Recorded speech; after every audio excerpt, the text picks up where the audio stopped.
Capítulo 11. Orígenes impulsados por el amor. ¿Cómo comienzan las iglesias? ¿Por qué son tan importantes los orígenes energizados por el amor? Porque necesitamos saber cómo el Señor edifica su iglesia. La Escritura nos dice que el fundamento de todas las cosas en el nuevo pacto es el Señor Jesucristo. Mateo 21:42 dice: Jesús les dijo: ¿Nunca leísteis en las Escrituras? La piedra que desecharon los edificadores ha venido a ser la cabeza del ángulo. Y en 1 Corintios 3:11 dice: porque nadie puede poner otro fundamento que el que está puesto, el cual es Jesucristo. Cuando un constructor construye una estructura, la primera piedra que se coloca es la piedra angular. Esta constituye la base sobre la cual construirán los edificadores. Los constructores utilizan una piedra angular para comparar y ajustar los ángulos y toda medida utilizada para construir la estructura. Toda congregación dice estar fundada en Cristo, pero el Señor es más que una doctrina, es una persona.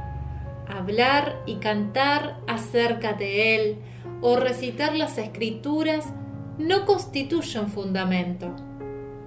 Él es la piedra angular, mientras que nosotros somos piedras vivas que se construyen sobre Él.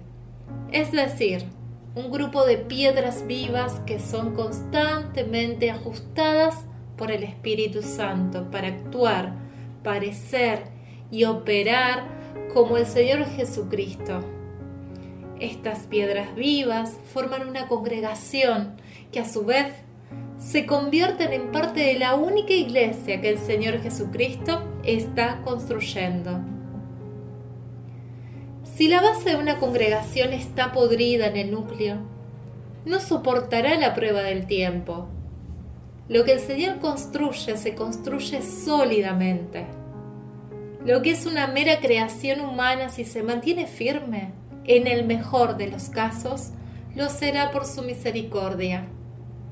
El hecho de que una iglesia sea grande y crezca en número no significa necesariamente que Dios la apruebe. Como mi amigo Steve Crosby siempre dice, la gracia del Señor, aún en la disfunción, no es un signo de su aprobación. Es increíble cuántos meros asistentes a la iglesia del domingo por la mañana no tienen ni idea de cómo comienzan las iglesias. La mayoría simplemente elige sus iglesias como si eligieran el sabor de su helado. Es el sabor que les gusta y está el precio que están dispuestos a pagar. En el mundo de la iglesia, una congregación tiene o un comienzo impulsado por el amor o un comienzo por ganancia, expansión, o un comienzo impulsado por la división. Es triste decir, después de 30 años de observación, que el 90% de las iglesias que he visto tuvieron un origen ya sea por ganancias o por una división. Pocas congregaciones pueden señalar tener sus orígenes impulsados por el amor como su fundamento.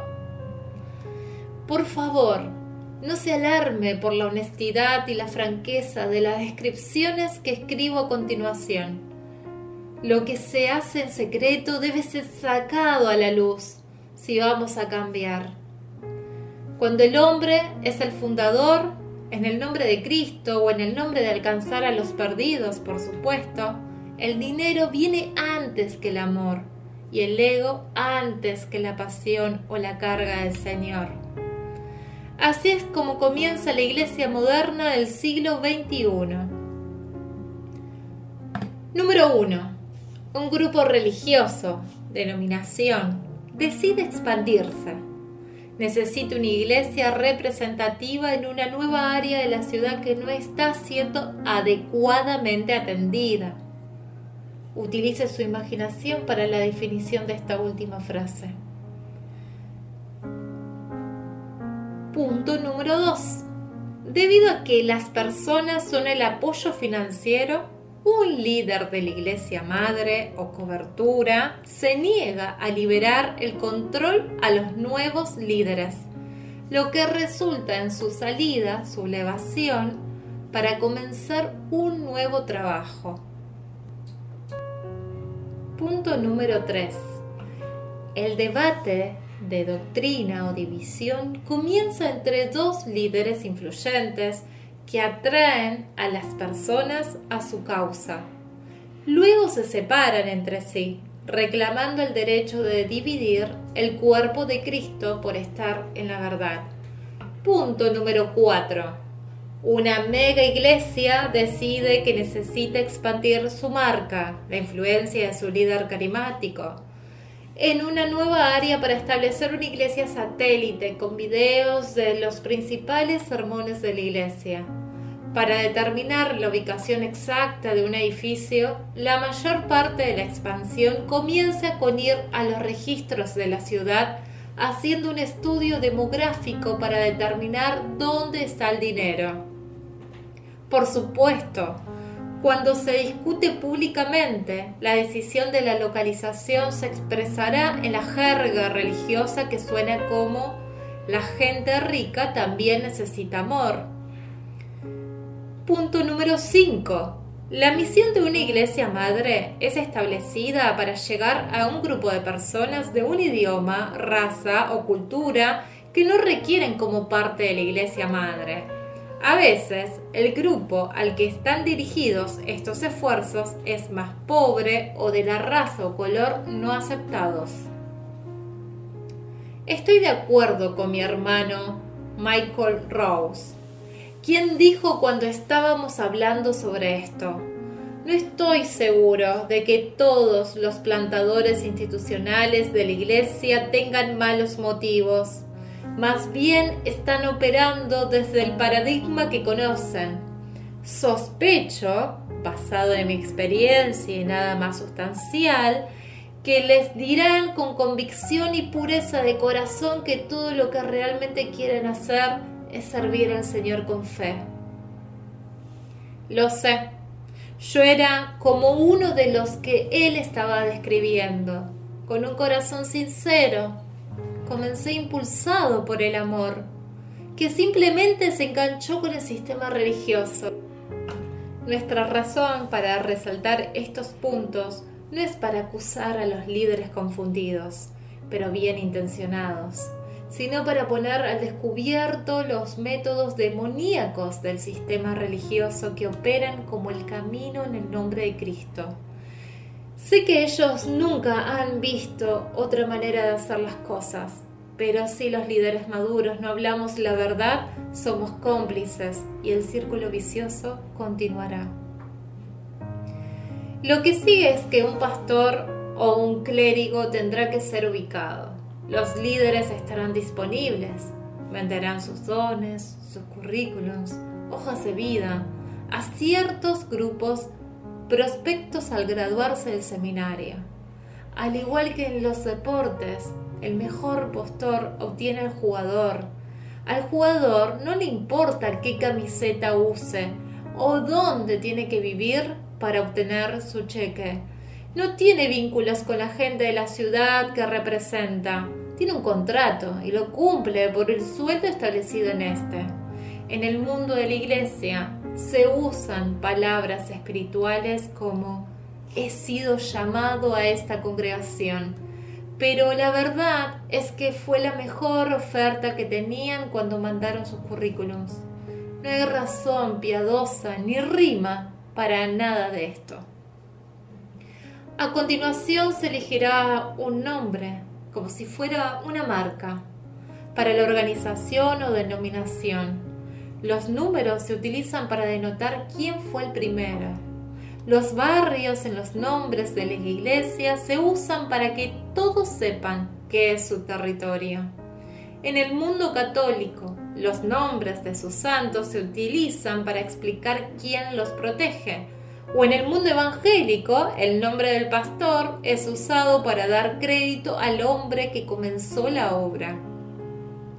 Los nombres no hacen más que dividir el único cuerpo del Señor Jesucristo. No hay tales ejemplos en el Nuevo Testamento. Las congregaciones estaban asociadas con la ciudad en la cual se encontraban o con la casa en la que solían reunirse. Si le preguntase a un creyente del Nuevo Testamento, le diría que no eran miembros de una congregación local, sino miembros del único cuerpo del Señor Jesucristo reunidos aquí o allá.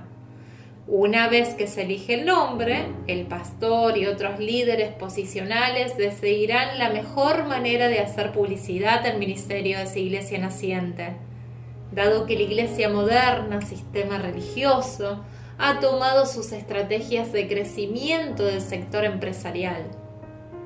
Lo que se persigue es que haya utilidades derivadas de ese nuevo ministerio. Los beneficios de formar parte de esta nueva congregación se anunciarán a nuevos interesados de los alrededores.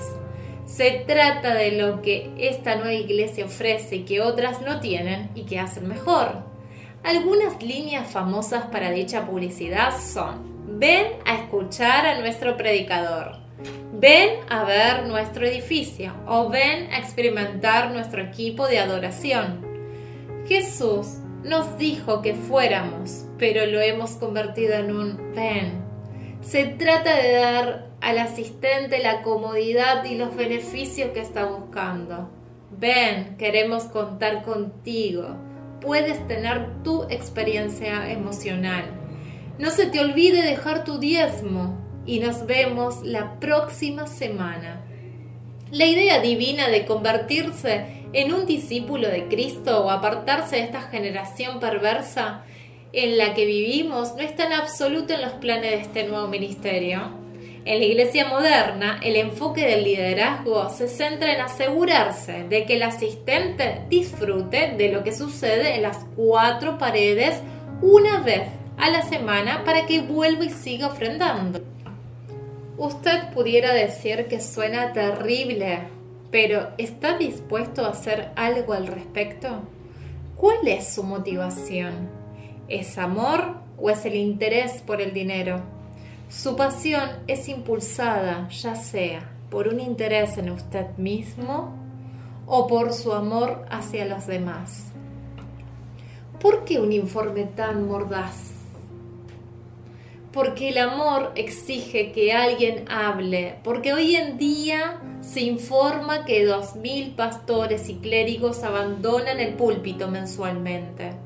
Me duele cada vez que oigo hablar de un líder que abandona la obra del Señor. Sé de primera mano que el sistema religioso genera dolor y rompe corazones. Mientras el mundo se ríe y se burla de los pastores famosos y millonarios, puedo decirles que la obra del Señor es la profesión peor pagada del planeta. He caminado y camino con muchos hombres y mujeres que dejaron todo para servir a Cristo, solo para tener necesidad, ya que eligieron no participar con el sistema religioso, permaneciendo fieles a sus convicciones. Muchos en confianza me dijeron que no podían decirle a la congregación que iban hambrientos porque entonces parecería que tenían una falta de fe. Incluso conozco a hombres que murieron de enfermedades porque no pudieron compartir su enfermedad con su gente. ¿Quién alzará la voz por ellos? Me duele cada vez que oigo hablar de un líder caído, atrapado en el pecado o algún tipo de indiscreción, cuya debilidad fue extrapolada por la presión ejercida sobre él por el sistema religioso. Me duele cada vez que hablo con un líder caído que fue atrapado en la red de la soledad y la necesidad de guardar las apariencias impuestas por el sistema religioso. ¿En quién pueden confiar y con quién pueden compartir su corazón? Me duele cada vez que los medios explotan nuestra ropa sucia ante un mundo caído. Entonces, al igual que los tiburones, cuando ven sangre, el cuerpo de Cristo busca obtener hasta el último detalle, por pequeño y sucio que sea, generalmente mentiras y rumores, sin tener en cuenta al hermano caído y a su familia. ¿Quién restaurará a los quebrantados y heridos entre nosotros? ¿Dónde está el ministerio de la reconciliación? Me duele cuando escucho de otra división de la iglesia sabiendo que la fuerza y los recursos del cuerpo de Cristo se dividirán nuevamente. Lo que era uno se convierte en 2 edificios, 2 sistemas de sonido y 2 salarios en solo la mitad de los recursos financieros. ¿No es de extrañar que sigamos siendo débiles e ineficaces? También me lastima cada vez que veo a un hombre maduro de Dios siendo apartado del cargo con la excusa de que se necesita de sangre joven. Después de toda una vida de servicio al Señor sin otra experiencia laboral, son despedidos sin pensión ni jubilación. Los caballos finos, pura sangre, que son retirados para comer los pastos de la pradera, son tratados mejor que lo de la iglesia tratan a sus líderes de la tercera edad. ¿Quién habla por ellos y sus familias? Muchos de estos hombres y mujeres salen heridos y totalmente desilusionados con el desastre que el sistema religioso ha creado. Algunos se van enojados con Dios, sus familias y amigos están heridos y siempre pocos se preguntarán por qué. Todo el dolor se pudiera evitar si el pueblo de Dios regresara al camino, a la piedra angular y el fundamento que es el Señor Jesucristo mismo. Lo que dicen las estadísticas. En un estudio realizado por el Instituto Francis Schaeffer del Desarrollo de Liderazgo para la Iglesia, las estadísticas hablan por sí solas. Cada año, más de 4.000 iglesias cierran sus puertas en comparación con poco más de 1.000 nuevas iglesias. El investigador bautista del sur, Tom Rainer, en un artículo reciente titulado 13 números para iglesias en 2013, hace una estimación aún más alta. Dice que entre 8.000 y 10.000 iglesias probablemente cerrarán este año. Esto fue hace unos años. ¿Se imagina cuáles son los números de ahora? Estos hombres están usando estadísticas bien documentadas. Me atrevería a decir conservadoramente que más de 1/3 de las iglesias han cerrado en Jacksonville, Estados Unidos, en los últimos 30 años. La lealtad no es una palabra comúnmente utilizada en la iglesia hoy en día. La mayoría de los miembros locales de la iglesia, en el mejor de los casos, solo se quedan 2 o 3 años antes de cambiar de congregación. Menos del 20% de una congregación mantiene abiertas las puertas de la iglesia local y hace gran parte del trabajo. ¿Acaso alguien se pregunta por qué? Estados Unidos ocupa ahora el 3er lugar después de China e India en el ranking de personas no creyentes. En otras palabras, Estados Unidos se está convirtiendo en un grupo de personas cada vez mayor y sin posibilidades de ser alcanzados. La mitad de todas las iglesias en los Estados Unidos no agregaron nuevos miembros a sus filas en los últimos 2 años. Entonces, ¿Por qué razón están disminuyendo el número de miembros que no sea por haber partido con el Señor? ¿Por qué no regresan? Las excusas del sistema religioso. La mayoría de los líderes eclesiásticos ponen como excusa la decadencia cultural, los valores cambiantes y poco respeto por la Iglesia por el estadounidense promedio. Estos son factores auténticos, pero solo son síntomas. La pregunta más grande debería ser: ¿qué hacemos con estos síntomas? ¿Qué estamos haciendo frente a los problemas de la decadencia cultural y a la degradación de los absolutos morales? Hay mucho más que hacer que cambiar los valores. Después de todo, un cambio en los valores tiene una causa raíz. Un síntoma generalmente es causado por una enfermedad sistémica o un problema psicológico explícito. Para curar la enfermedad, el sistema religioso debe decaer. Los orígenes, impulsados por amor, deben ser de nuevo la pasión que nos conduce a iniciar iglesias impulsadas por amor que, a su vez, produzcan discípulos impulsados por el amor. La iglesia debe volver a influir en el mundo, no al revés. Debemos regresar al fundamento. Gracias a Dios que el Señor tiene un mejor fundamento para la única iglesia que el Señor Jesucristo está construyendo. Los orígenes, impulsados por el amor, se establecen poniendo al Señor Jesucristo como la piedra angular. Para seguir adelante, el Señor tendrá que hacer un ajuste en su pueblo elegido.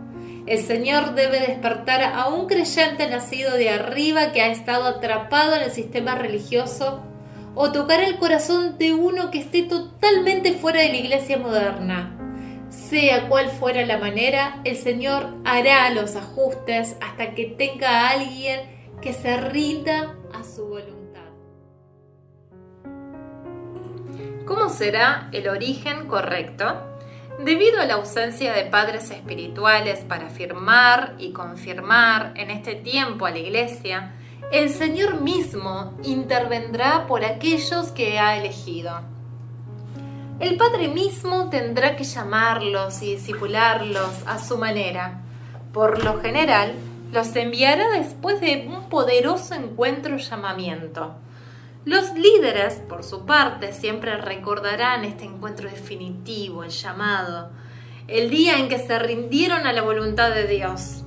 La magnitud de este ajuste, encuentro provisto por el Padre, lo sostendrá cuando los tiempos sean difíciles en el futuro.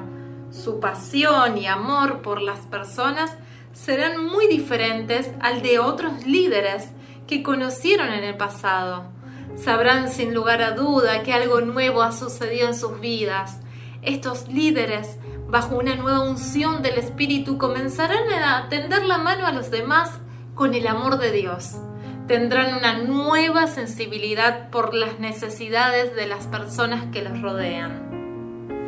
El dinero no será la razón de su pasión, sino el amor de Dios por los demás. Habrá un nuevo deseo de ir donde el Señor los envíe. Sus casas se convertirán en un oasis para las personas necesitadas que van y vienen. Habrá un cambio total en todas las cosas concernientes a la vida de estos líderes. Los demás se verán atraídos por la vida de Cristo en ellos y sus ejemplos de vida se verán manifiestos. Un grupo de personas orgánicamente comenzará a ser empujado a estar unidos debido al creciente amor de los unos por los otros. A continuación, los lazos de amor comenzarán a formarse a medida que la gente se comunica y se ministra los unos a los otros cada día. Todas estas relaciones amorosas crearán los lazos que formarán una congregación. Esto no tiene nada que ver con un edificio o una ubicación, sino con el pueblo de Dios, viviendo una vida centrada en Cristo, de forma cotidiana, donde se edifican mutuamente. A esto se le llama comunidad y puede tener lugar en cualquier parte. Me gustaría decir que la comunidad es donde lo encuentras y la proximidad física, geográficamente, no es esencial. Estoy más cerca de mis hijos e hijas espirituales en el extranjero, con quienes comparto diariamente, que mis parientes de sangre que viven al lado. El Señor, la cabeza y constructor de su iglesia, sabe quién necesita qué don y cómo conectarlos por el Espíritu Santo según su buena voluntad. Tengan en cuenta que no he mencionado la necesidad de la ubicación correcta, la publicidad acertada o cualquier tipo de promoción humana. En 1 Corintios 12:18 dice: mas ahora Dios ha colocado los miembros, cada uno de ellos, en el cuerpo como Él quiso. Y también en 1 Corintios 12, del 24 al 25 dice: porque los que en nosotros son más decorosos no tienen necesidad, pero Dios ordenó el cuerpo, dando más abundante honor al que le faltaba, para que no haya desavenencia, desacuerdo, conflicto en el cuerpo, sino que los miembros todos se preocupen los unos por los otros. Si no tuviste un origen lleno de amor, prepárate. Debido a su gran amor por ti, el ajuste está llegando. Si eres un empleado o un voluntario, te recomiendo que busque otro empleo, porque el futuro no se ve muy brillante para el sistema religioso. El Señor es el que inicia todo lo que Él construye. Yo empecé bien, pero todo el sistema religioso a mi alrededor, la falta de un guía adecuado y mi necesidad de supervivencia económica me llevaron a un estado en el que me sentía impactado y quemado. Doy gracias a Dios todos los días por mi auténtico nuevo comienzo. Qué gozo es cooperar con el Señor diariamente para edificar su iglesia sobre un fundamento inamovible. Ruego que, si son como yo lo era, se despiertan y vuelvan a sus orígenes impulsados por el amor.